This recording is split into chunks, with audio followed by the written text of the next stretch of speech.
وسلام على عباده الذين اصطفى أما بعد أعوذ بالله من الشيطان الرجيم بسم الله الرحمن الرحيم يا أيها الذين آمنوا إن تنصروا الله ينصركم ويثبت أقدامكم والذين كفروا فتعسا لهم وأضل أعمالهم ذلك بأنهم كرهوا ما أنزل الله فأحبط أعمالهم وقال النبي صلى الله عليه وسلم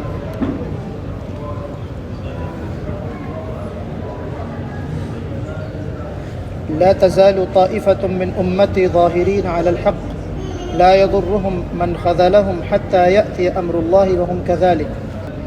محترم بھائیوں اور دوستوں، اللہ تبارک و تعالیٰ کا بے پایاں فضل و احسان ہے کہ اس نے ہمیں نماز جمعہ باجماعت اور خطبے کے ساتھ پڑھنے اور خطبہ سننے کی توفیق عطا فرمائی۔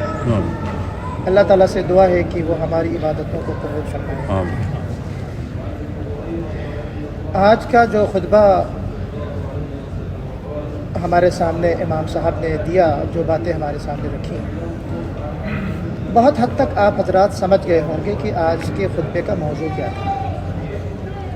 ہم یہاں چونکہ عرب میں رہتے ہیں تو ہلکے سے اشاروں میں کچھ چیزیں ہم سمجھ جاتے ہیں کہ گفتگو کس موضوع پہ ہو رہی ہے۔ حالات 2 ہفتے ہو گئے جو مشرقی وسطیٰ کے بالخصوص فلسطین کے اور غاصب یہودیوں کی جو ریشہ دوانیاں ہیں، جو زیادتیاں ہیں، ان کے مظالم کے جو انداز ہے وہ ہمارے سامنے ہیں اور ہم اور آپ ان سے بخوبی واقف ہیں۔ اسی ضمن میں امام صاحب نے بہت ہی کچھ اہم اشعار آپ کے سامنے، آپ کے سامنے انہوں نے پڑھے۔ وہ یہ ہے کہ جس کا ترجمہ یہ ہے کہ کیا یہ بیت المقدس اور مسجد اقصی جو نبی اکرم صلی اللہ علیہ وسلم کے سفر معراج کی خوبصورتی سے آراستہ ہے، معراج وہیں سے ہوئی تھی بیت المقدس سے، کیا اس میں حضرت عمر جیسے سجدہ گزار لوگ رہیں گے، یعنی ان کی حکمرانی ہوگی، یا یہود کے شہر یروشلم کی حکمرانی ہوگی اس مسجد پر؟ کیا یہ ظلم کا ہیکل، جس کو ہم عام طور پہ جو یہود ہیکل سلیمانی کہتے ہیں، کیا یہ ظلم کا ہیکل اس مسجد کے آغوش میں پھلتا پھولتا نظر آئے گا؟ اے بلقیس، تو آگے نہ بڑھ، ابھی انتظار کر، تیرے سامنے جو آراستہ محل ہے اس کے سامنے سے تو گزر رہی ہے اور اپنے کپڑوں کو گزرتے ہوئے سمیٹ لے۔ وہ واقعہ ہے نا ملکہ بلقیس کا کہ اے بلقیس تو آگے نہ بڑھ، ابھی انتظار کر، تمہارے اپنے محل کے سامنے سے گزر تو کپڑوں کو سمیٹ لے، کیونکہ سامنے لاشیں بکھری پڑی ہوئی ہیں اور ان کے اعضاء منتشر ٹوٹ کر بکھرے ہوئے ہیں۔ یہ جو محل ہے، یاد رکھو، یہ محل صرف شیشے کا ہے جسے انشاءاللہ فتح کی چکیاں پیس کر رکھ دیں گی۔ یہ فتح کی چکیاں ایسی چکیاں ہیں کہ ان کو ان کے لیے آگے بڑھنے والے جو لوگ ہیں یا جن کے ہاتھوں میں علم ہیں، جھنڈے ہیں، وہ ان کو کامیاب ہونے نہیں دیں گے، وہ ان کو چور چور کر دیں گے۔ تو یہ گویا کہ وہ اشعار تھے عربی کے جس سے اپنے خطبے کا امام صاحب نے ابتدا کی اور ان اشعار سے شروعات کی۔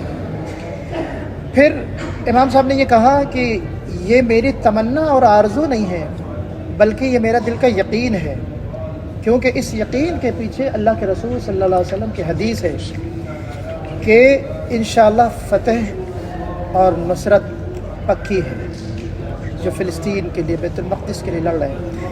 اللہ کے رسول صلی اللہ علیہ وسلم کی حدیث کیا ہے؟ لا تزال طائفة من امتی ظاہرین علی الحق، کہ آپ صلی اللہ علیہ وسلم نے فرمایا کہ میری امت کا ایک گروہ ہمیشہ حق پر کیا ہے؟ قائم رہے گا، کوئی ان کو نقصان نہیں پہنچا سکے گا، یہاں تک کہ اللہ تعالیٰ کا حکم آ جائے گا، یعنی اللہ تعالیٰ کا فیصلہ آ جائے گا۔ کس چیز کا؟ غلبے کا فیصلہ۔ دوسری روایت میں ہے کہ لا يضرهم من خذلهم وفارقهم حتى يأتي امر الله او حتى تقوم الساعة، کہ ان کو وہ لوگ نقصان نہیں پہنچا سکتے جو ان نیک اور مجاہدین قسم کے جو لوگ ہیں مسجد کی بازیابی کے لیے لڑ رہے ہیں، ان کو چھوڑ کر جو لوگ جا رہے ہیں، ان کا چھوڑ کر جانا ان کے لیے کوئی نقصان دہ نہیں ہوگا، ان کے لیے شرمندگی اور بے عزتی کی بات نہیں ہوگی جو لوگ علیحدگی اختیار کر گئے ہیں۔ اور ایک روایت میں یہ ہے کہ اللہ کے رسول نے فرمایا کہ ارض المقدس اور بیت المقدس کے مضافات میں جو لوگ لڑ رہے ہیں، اہل حق ہیں، ان کو چھوڑ کر اگر کوئی جا رہا ہے تو اس میں ان کا نقصان نہیں ہوگا، ان کے لیے کوئی رسوائی نہیں ہے، بلکہ ان لوگوں کے لیے رسوائی ہے جو چھوڑ کر جا رہے ہیں۔ تو گویا کہ اس میں ایک پیغام ہے اس حدیث میں کہ جو ان کی نصرت کرتا ہے، حمایت کرتا ہے، وہ گویا کہ اللہ کے رسول صلی اللہ علیہ وسلم کے فرمان کے مطابق اہل حق ہوں گے، اور اگر کوئی ان کا ساتھ چھوڑتا ہے اور ان کا فیور ہے اور حمایت نہیں کرتا ہے تو وہ ہم میں سے نہیں، اہل حق نہیں ہے۔ ان کا الگ ہو جانا کوئی نقصان دہ نہیں ہوگا، حق ظاہر بات ہے کہ انشاءاللہ غالب ہو گئی۔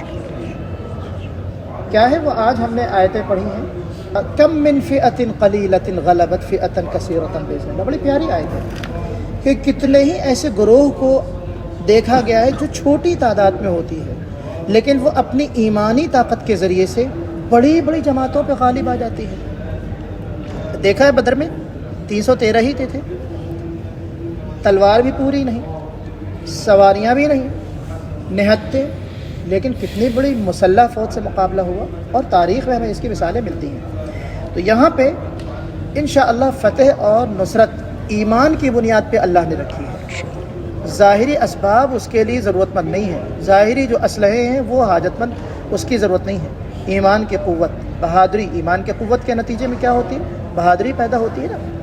تو یہاں پہ امام صاحب نے جو حدیث ذکر کی، حضرت تمیم داری رضی اللہ عنہ جس کے راوی ہیں، وہی فرماتے ہیں کہ لَيَبْلُغَنَّ هَذَا الْأَمْرُ مَا بَلَغَ اللَّيْلُ وَالنَّهَارُ، کہ اسلام ہر اس گھر میں داخل ہو جائے گا جہاں رات اور دن ہوتا ہے۔ ظاہر بات ہے کہ کوئی کونا ایسا نہیں جہاں رات اور دن، ایک تعبیر ہے بتانے کی، ایک طریقہ ہے، اسلوب ہے کہ اسلام ہر اس جگہ پہنچ کر رہے گا جہاں رات اور دن کا چکر لگتا ہے۔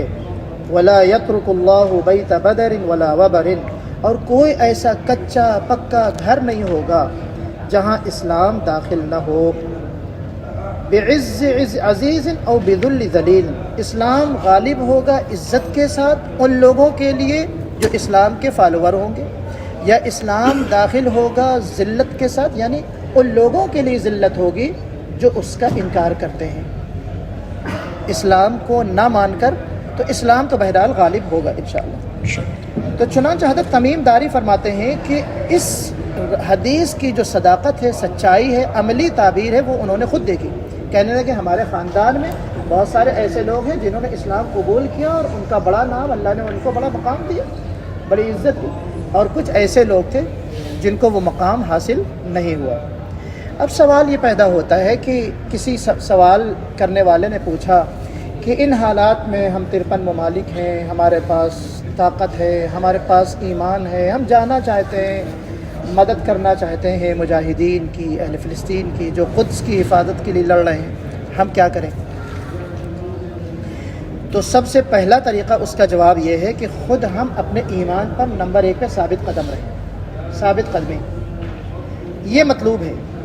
ان تنصروا اللہ ینصرکم ویثبت اقدامکم، اللہ کی تم مدد کرو گے تو اللہ تمہاری مدد کرے گا اور تمہارے قدموں کو جما دے گا۔ تو ایک تو مدد وہ کر رہے ہیں میدان میں، محاذ پر، اور دوسری مدد آپ اپنے آپ کی خود کیجئے، اپنے آپ کو دین کا سچا پیروکار بنا کر۔ اس طرح آپ ان کی مدد کر سکتے ہیں، اس طرح آپ اسلام کی حفاظت کر سکتے ہیں۔ وہ اسلام کی حفاظت اس طرح کر رہے ہیں، آپ اسلام کی حفاظت اس طرح کر سکتے ہیں۔ کیا خوب کہا کسی نے کہ آپ اپنے آپ پر اسلامی حکومت قائم کر لیجئے، سرزمین میں، دنیا میں خود بخود اسلامی حکومت قائم ہو جائے گی۔ آپ اپنے نفس پر قابو کر لیجئے، اپنے نفس کو دین کا تابع بنا دیجئے، زمین خود آپ کے لیے فتح ہوتی چلی جائے گی۔ بات سمجھ میں آ رہی ہے یہاں کہنے کا جو مقصد ہے؟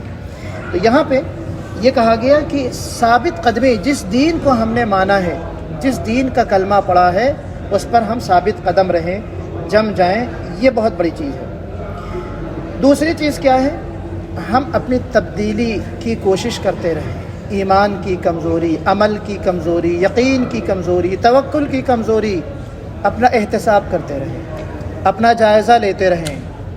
دن میں 24 گھنٹے میں ایک وقت ایسا نکالیں ہم تھوڑا سا کہ ہم زندگی بھر 24 گھنٹے کی زندگی کا جائزہ لیں کہ ہم نے 24 گھنٹے میں جو کام کیے ہیں وہ کتنے اللہ کی مرضی والے کام ہیں، ہمارے نبی کے بتائے ہوئے طریقے کے مطابق کام ہیں، اور کتنے کام ایسے ہیں جس سے اللہ ناراض ہو سکتا ہے اور نبی کے طریقے کے خلاف ہے۔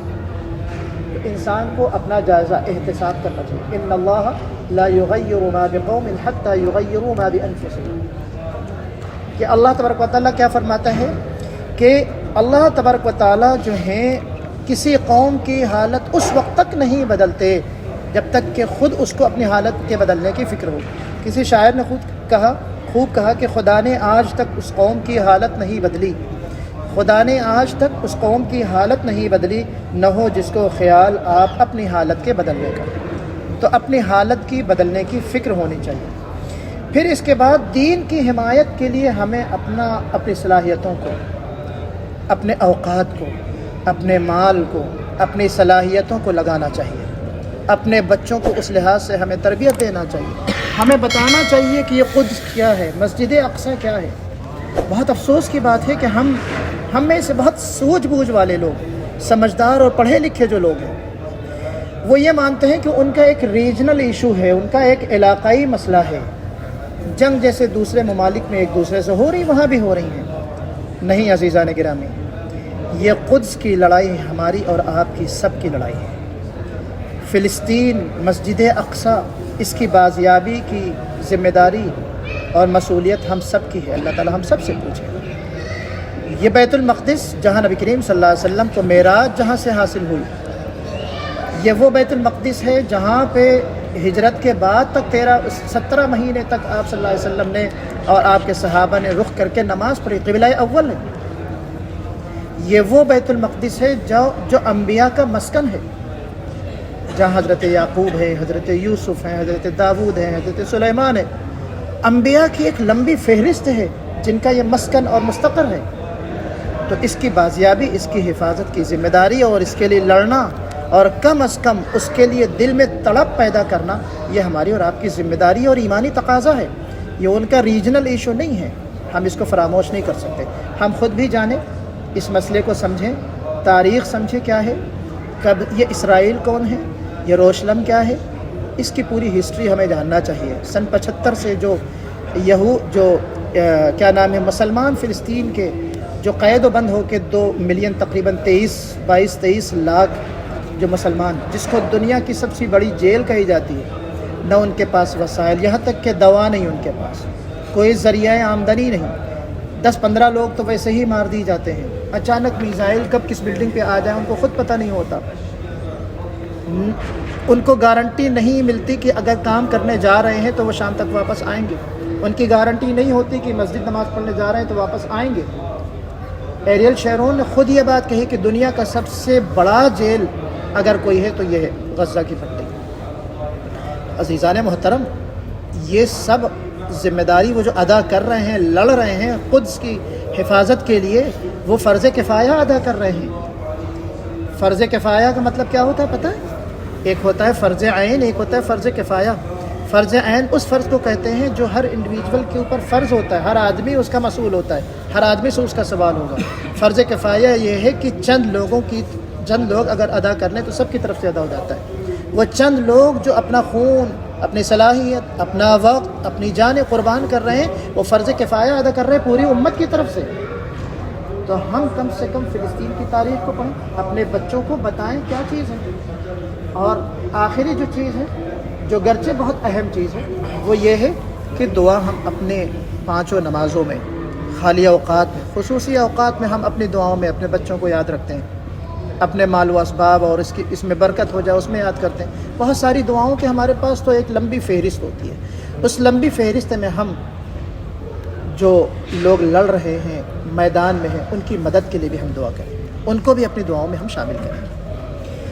ہم ان کو بتائیں کہ یہ جو یہود ہیں، جو غاصب ہیں فلسطین پر، یہ کون لوگ ہیں؟ یہ وہ لوگ ہیں جنہوں نے کہا کہ ان اللہ فقیر، کہ اللہ فقیر ہے، نعوذ باللہ۔ یہ وہ لوگ ہیں جنہوں نے کہا ید اللہ مغلولہ کہ اللہ کے ہاتھ بندھے ہوئے ہیں. یہ وہ ہیں جنہوں نے انبیاء کو قتل کیا. یہ وہ ہیں جنہوں نے رسولوں کو خدا کا بیٹا بنا دیا. ابن اللہ وقالت الیہود عزیر ابن اللہ. یہ ایسے ذلیل قوم ہیں جن کو اللہ نے کہا غیر المغضوب علیہم، یہ ان پر اللہ کا غضب نازل ہوا ہے. یہ ایک ایسی قوم ہے کہ سن 70 عیسوی سے لے کر 2000 سال سے زیادہ ہو گئے، آج تک ان کا کوئی قرار، کوئی مستقر نہیں ہے. اللہ کی اتنی بڑی پھٹکار ان کے اوپر ہے. کوئی ملک آج تک ان کا نہیں بنا تاریخ میں. جہاں بھی انہوں نے پیر جمایا ہے ایسے ہی دھوکہ دے کے، غصب کر کے اور لوٹ پاٹ کر کے انہوں نے اپنا پیر جمایا ہے. ہٹلر نے مارا، جب یورپ میں ان کا قتل عام ہوا 60 لاکھ لوگ مرے، مارا اس نے. اور کہا تھا اس نے کہ چند یہودیوں کو، چند ہزار کو میں صرف اس لیے چھوڑ رہا ہوں تاکہ آنے والے لوگ مجھے برا نہ کہیں اور سمجھیں کہ ان یہودیوں، یہ یہودی کیسے ہوتے ہیں. اس لیے میں نے ان کو زندہ، ورنہ میں چاہتا تو سب کو مار دیتا. کاش ایسا ہو جاتا، لیکن ہر چیز میں اللہ کی سنت ہے، اللہ کے مسئلے ہے. صرف اس لیے تاکہ دنیا آنے والی دیکھے کہ کیسی ذلیل قوم ہے. 60 لاکھ. اس کے بعد جب کہیں ٹھکانہ نہیں ہوا تو چاروں طرف سے وہ آئے یروشلم کی طرف، جس کو اب وہ یروشلم کہتے ہیں. ہمارے لیے تو فلسطین ارض مقدس ہے. مسلمانوں نے پناہ دی، اور جنہوں نے پناہ دی انہی کو تم نے کیا کر دیا؟ انہی کو تم نے غلام بنا کے رکھا ہوا ہے، انہی کو قید و بند رکھا ہوا ہے ان کو، اور ان کے اوپر تم حکومت کر رہے ہو. اور اپنی چالوں کے ذریعے سے، عیاریوں کے ذریعے سے. عیاری ان کی فطرت میں ہے، چال بازی ان کی فطرت میں ہے. اللہ کے رسول کی تاریخ ہمارے سامنے ہے. تو یہاں پہ انہوں نے اپنی چالوں کے ذریعے سے ان کو بھی قریب کر لیا، پورا یورپ. اور آج دیکھیے کہ چھوٹا سا ملک ہے جس کی اپنی کوئی حیثیت نہیں ہے، وہ حاوی ہے. تو بہرحال ہمیں یہ بھی جاننا چاہیے کہ یہ ایسی ذلیل قوم ہے اور اس کی پسپائی پکی ہے. یہ تو صرف بظاہر ہمیں اس لیے طاقتور نظر آ رہے ہیں کہ اللہ نے ہم کو سبق دینا تھا. اللہ نے یہ جو ذلت ہے یہ ہمارے ایمان اور عمل کی کمزوری ہے. ہمارے ایک کہاوت ہندوستان میں ہے کہ جب کسی کو بڑی سزا دی جاتی تھی، کسی بڑے چودھری کو سزا دی جاتی تھی، بڑے عالم کو، بڑی شخصیت کو، تو اس کو چمار کے جوتے سے اس کے سر میں مارا جاتا تھا. چمار کا جوتا اس کے سر میں پڑتا تھا. یہ بڑی سزا تھی کسی بڑے آدمی کے لیے، چودھری صاحب کے لیے. ایک تو جوتا ہی سر پہ پڑنا، اور پھر سب سے بڑی بے عزتی کیا ہے؟ چمار کا جوتا. تو یہاں چمار سے بھی بدتر لوگ ہیں آج، یہ ہمارے سروں کے اوپر مسلط ہیں. تو صرف اس لیے ہے کہ یہ ہمارے اعمال ہیں. ہمیں اپنے اعمال کا جائزہ لینا ہے. ہم یہودیوں کے طریقے کے مطابق ہماری زندگی جو گزر رہی ہے، اس سے ہمیں اپنے آپ کو محفوظ رکھنا ہے. تو یہاں ایک سزا کے طور پہ ہمارے اوپر وہ لوگ مسلط ہیں. اس کا مطلب یہ نہیں کہ وہ ہم سے مرتبے میں بلند ہے. وہ ذلیل تھے، ذلیل ہیں، ذلیل رہیں گے. اور ہم جو اس وقت لوگ لڑ رہے ہیں، یا ہم اور آپ، انشاءاللہ ایک وقت آئے گا کہ جب ظلم ہوتا ہے، زیادتی ہوتی، جب ظلم گزرتا ہے حد سے، قدرت کو جلال آ جاتا ہے. فرعون کا سر جب اٹھتا ہے موسیٰ کوئی پیدا ہوتا ہے. اللہ کی سنت ہے کہ جب ظلم ہوتا ہے تو موسیٰ پیدا ہوتا ہے، عصائے کلیمی آتی ہے سامنے اور ان سے مقابلہ کرتا ہے. تو انشاءاللہ ان کا بھی خاتمہ ہوگا. ہمیں اپنے ایمان کو مضبوط کرنا ہے. ہمیں جاننا ہے یہود کون ہے، مسجد اقصیٰ کیا ہے، فلسطین کیا ہے، ان کے بارے میں جاننا ہے اور بچوں کو بھی بتانا ہے، اور ہمیں ان کو اپنی دعاؤں میں بھی یاد رکھنا ہے. اللہ کے رسول صلی اللہ علیہ وسلم کی ایک حدیث جس میں ہماری حالت کے بارے میں، جو آج بظاہر ہماری حالت ہے، صحابہ کرام موجود تھے. آپ نے فرمایا کہ ایک وقت ایسا آئے گا کہ لوگ تمہارے اوپر ایسے ٹوٹ پڑیں گے کہ جیسے ایک دسترخوان پہ بھوکے ٹوٹ پڑتے ہیں، جیسے ایک لاش پہ چیل کوے ٹوٹ پڑتے ہیں. تو صحابہ نے کہا کہ فمن قلت یومئذ، تو کیا ہم کم تعداد میں ہوں گے، اس وجہ سے ٹوٹ پڑیں گے لوگ ہمارے اوپر؟ تو کہا لا ولکنکم غثاء کغثاء السیل، تم سمندر کے جھاگ کی طرح ہوگے. اس کی کیا حیثیت ہے، دیکھنے میں بہت لگتا ہے. تو پھر کہا کہ یجعل الوہن فی قلوبکم، کہ تمہارے دلوں میں وہن پیدا ہو جائے گا. وینزع الرعب من قلوب عدوکم، اور تمہارا خوف دشمن کے دلوں سے ختم کر دیا جائے گا. اللہ نے اسلام کو جو بلند کیا، مقام عطا فرمایا، کیوں؟ اسلام کے جو سچے پیروکار تھے ان کا روب ان کے دل میں بیٹھا دیا تھا. آج ہمارا ایمان کمزور ہے، اسلام ہماری زندگی سے ختم ہو چکا ہے، تو ہمارا جو روب ہونا چاہیے غیر پر، وہ روب ختم ہو گیا ہے. تو پھر یہ اللہ کے رسول نے فرمایا کہ یہ کیسے پیدا ہوتا ہے؟ تو کہا کہ یہ وہن کی وجہ سے ہے۔ تو اللہ کے رسول سے پوچھا گیا کہ یہ بتائیے کہ وہن کیا چیز ہے؟ تو کہا دنیا سے محبت اور موت سے نفرت۔ دنیا سے محبت اور موت سے نفرت۔ موت ایک اٹل حقیقت ہے، موت ایک اٹل حقیقت ہے۔ ہمیں موت سے نہیں ڈرنا ہے بلکہ موت کے بعد والی زندگی سے ڈرنا ہے۔ جو چیز اٹل ہے، حقیقت ہے، اس سے کیا ڈرنا؟ ڈرنا کس چیز سے ہے؟ موت کے بعد والی جو ہمیشگی کی زندگی ہے اس کی تیاری کے لیے ہمیں اپنے آپ کو ڈرنا ہے، خوف کھاتے رہنا ہے کہ اللہ تعالیٰ ہماری اخروی جو زندگی ہے وہ ہماری کیسے گزرے گی، تو اس کی فکر بہرحال ہمیں کرنا ہے۔ تو اللہ تعالیٰ اس وہن سے ہم سب کو محفوظ رکھے۔ تو یہاں جو امام صاحب نے آج جو خطبہ دیا، ظاہر بات ہے کہ اس عربی کی جو بلاغت تھی، جو ان کا احساس جس انداز سے انہوں نے خطاب کیا تھا، اس کو ہم اور آپ اپنے اردو زبان میں تو منتقل نہیں کر سکتے۔